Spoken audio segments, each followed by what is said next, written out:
Today's lesson: the basic jazz drumming rhythm. Today you will learn to play the basic but essential jazz pattern. Everyone seems to know the pattern, but very few of them know how to make it swing. Again, it is a triplet feel pattern, and most Western music is based on straight 8th or 16th note patterns. Most people just don't spend enough time developing their triplet feels. To me, what makes shuffle and swing type patterns groove are the accented and unaccented notes. It's the ghost notes, the notes that are felt but not really heard. Watch video footage of Buddy Rich and Sonny Payne. Look at their comping hand on the snare drum. It looks like they're always playing a ton of stuff, yet you don't actually hear all of it. All of that subtle ghosting, along with an impeccable triplet feel, is what is really helping to create that bounce or swing feel. Today we will be focusing on the ride cymbal pattern as well as the bass drum and hi-hat pattern. We will start with the bass drum and hi-hat parts. Ways to practice the bass drum and hi-hat pattern. Number 1. Practice only with the bass drum and hi-hat pattern at 40 beats per minute for 4 minutes. Feather the bass drum and make the hi-hat part nice and crisp. Gradually increase the tempo from 40 beats per minute to as fast as you can play it cleanly. Do not sacrifice the quality of sound for speed. And after you're comfortable playing along with the metronome, I would highly recommend playing along with jazz or swing tunes or even jazz loops. This will help you develop more of the proper feel that you need in the jazz swing pattern. Now let's take a look at the feet pattern. At first glance, the pattern seems like it should be really easy. The bass drum is played on each quarter note and the hi-hat is played on beats 2 and 4. Essentially, there's nothing really difficult about it. What makes it challenging are the dynamics. If you've ever read any jazz drumming texts or watched instructional videos, you've definitely heard about feathering the bass drum. Basically, feathering means that you want to feel the bass drum but not hear it. The traditional jazz bass drum function is unlike the rock bass drum function. In rock music, you want a very present, fairly loud sound. In swing and traditional jazz music, the bass drum isn't loud. It's driving, but it's not loud. In the early big band days, the upright bass was not amplified, and so this quarter note bass drum pattern really helped to give the walking bass line more of a presence. So keep the bass drum felt and barely heard. As for the hi-hat, make sure that you get a nice, clean chick sound. You can bring out the hi-hat part because it's important for the other musicians to hear the 2 and 4 hi-hat pattern. It serves as a backbeat, almost like the 2 and 4 of a snare drum in rock music. Put your headphones on and have a listen to the next video. With your headphones on, you'll be able to hear the balance between the bass drum and the hi-hat. It will give you a good idea of what it means to feather the bass drum. Have a listen.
Now we will look at the ride cymbal pattern.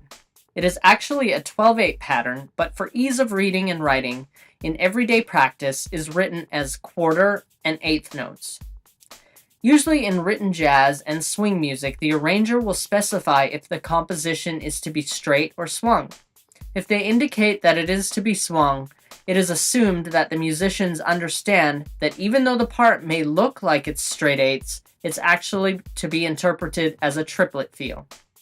Take your time to develop the proper feel, sound, and articulation with the ride cymbal pattern. In the next slide, I will show you what notes to bring out and what notes to ghost or drop. A book that I highly recommend if you are interested in really digging into jazz drumming is Jim Blackley's book called The Essence of Jazz Drumming. No other book or writer on the subject of jazz drumming really helps you to understand the subject like Jim Blackley does. It is the book that really opened my eyes to many things. Ways to practice the ride cymbal pattern. Number 1. Practice the pattern at 40 beats per minute for 4 minutes to either a metronome or preferably a walking bass line, loop, or track. Focus on the articulation from the accented notes to the ghosted or drop notes. Gradually increase the tempo, but remain in control. Make sure you spend your time with this. It's not as easy as it seems. Make sure you have a listen to masters like Elvin Jones, Sonny Payne, Buddy Rich, and Bill Stewart for masters with an impeccable sense of swing. Before we dive into the ride cymbal pattern, I need to explain something about the way most jazz music and jazz drum rhythms are notated. What is actually written is slightly different than how you will play the pattern. Take a look at letter A. This is how you will see swing music written. Just by looking at the notation, you would assume that it is a straight eighth groove, sounding like 1, 2, and 3, 4, and 1, 2, and 3, 4, and 1. But it is actually supposed to sound like letter B.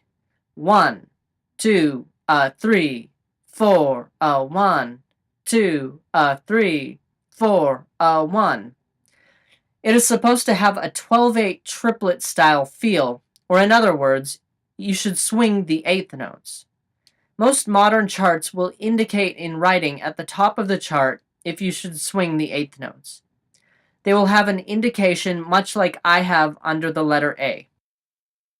Now, let's just take a look at the 12/8 version of the pattern so we can get a better understanding of how to count the pattern.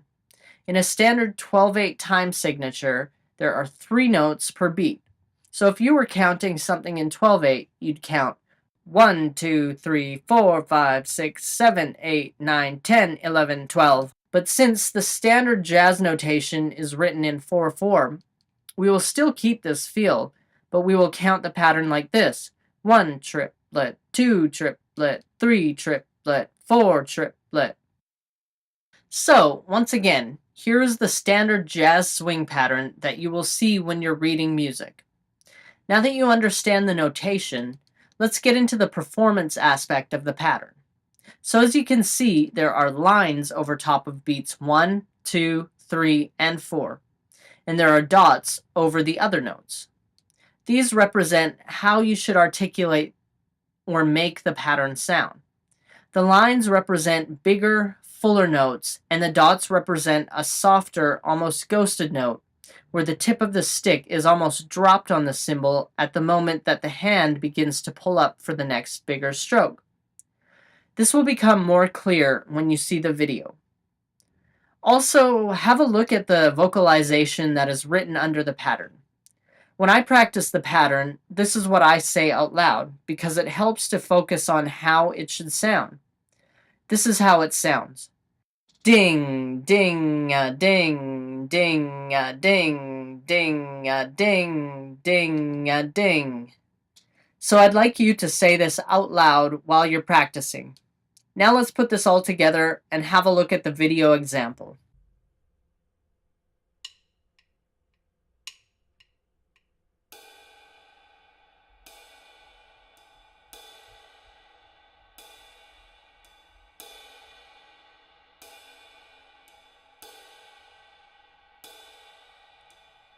Pay attention to the accented notes and non-accented notes. Remember to count ding, ding, ding, ding, ding when you're practicing. Try it right now when you're listening.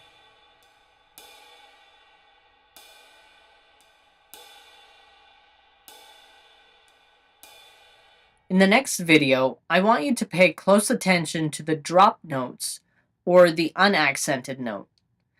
As I mentioned before, the tip of the stick is almost dropped on the cymbal at the moment that the hand begins to pull up for the next bigger stroke. Have a look at the video and pay attention to both the hand motion and the dropping of the stick tip.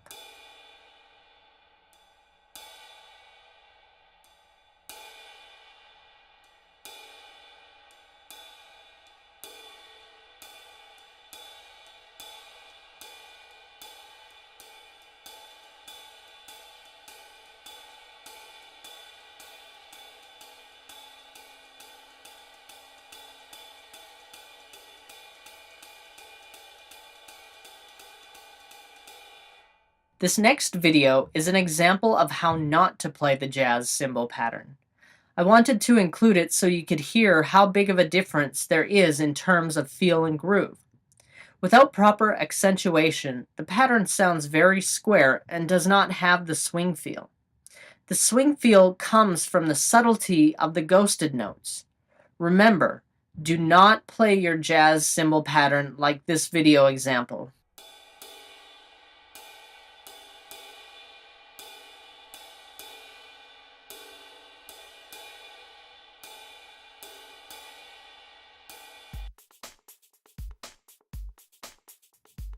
Putting it all together. The tricky part about putting the ride cymbal pattern together with the feet is maintaining the proper balance between each voice. Remember to feather the bass drum, make it felt and not heard. Give the hi-hat a full sound, not extremely loud, but not soft either.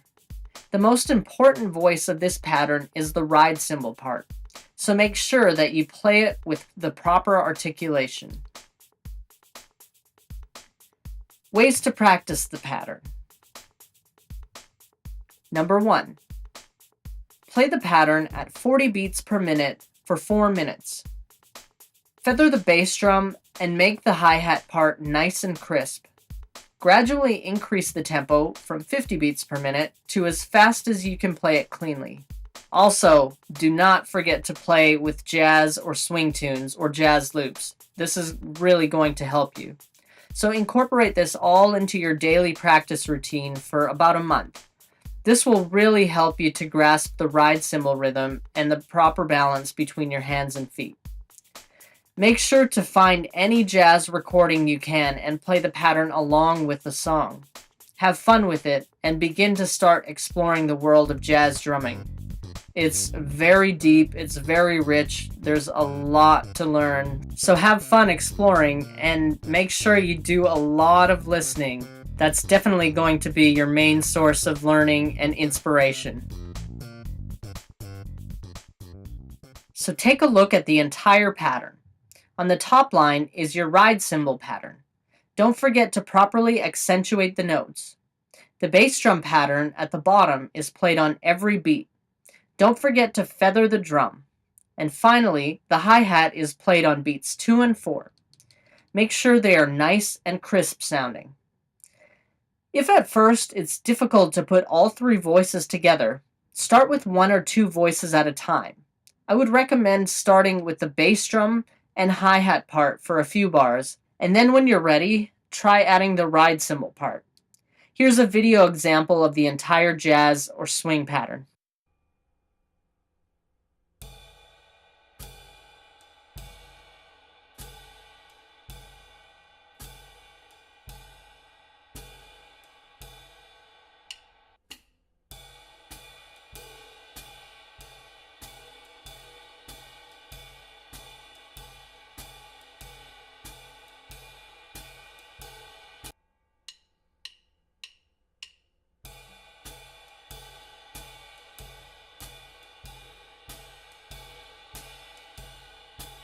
So your swing pattern should sound something like this.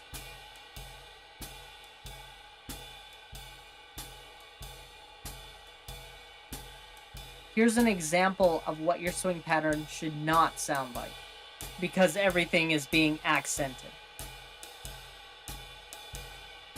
And now back to a proper ride pattern.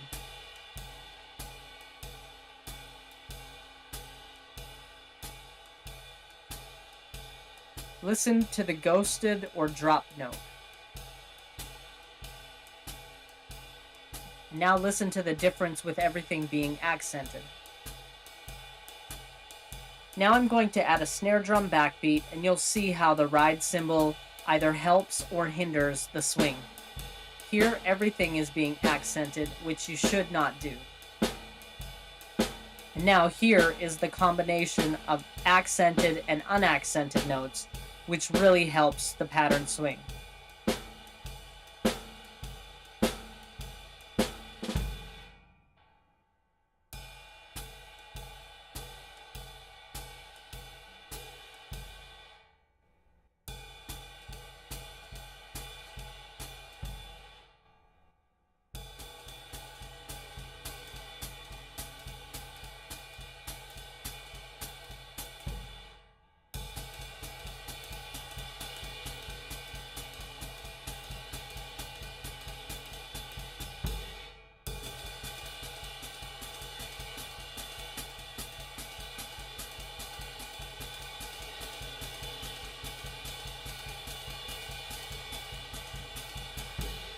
I've heard so many people say that swing can't be taught. It's something that you either have or you don't. Don't believe this. Anything can be learned, but you just have to put in the time to master it. Most people who are great at something have just had more exposure and experience with that something. Something interesting that I read in a book called Nikola Tesla, Imagination and the Man That Invented the 20th Century cited what Swedish psychologist Dr. K. Anders Ericsson calls the 10,000 hour rule. This rule suggests that to master something, it takes about 10,000 hours of focused practice. The book states that if you were to practice an activity for 4 hours per day, 7 days a week, it would take about 7 years to reach 10,000 hours. Don't focus on how many hours you're spending practicing, but rather just get behind the drums and do it because it's what you're passionate about. Just have fun with it all. Well, that's it for today's lesson. I'll see you at the next one.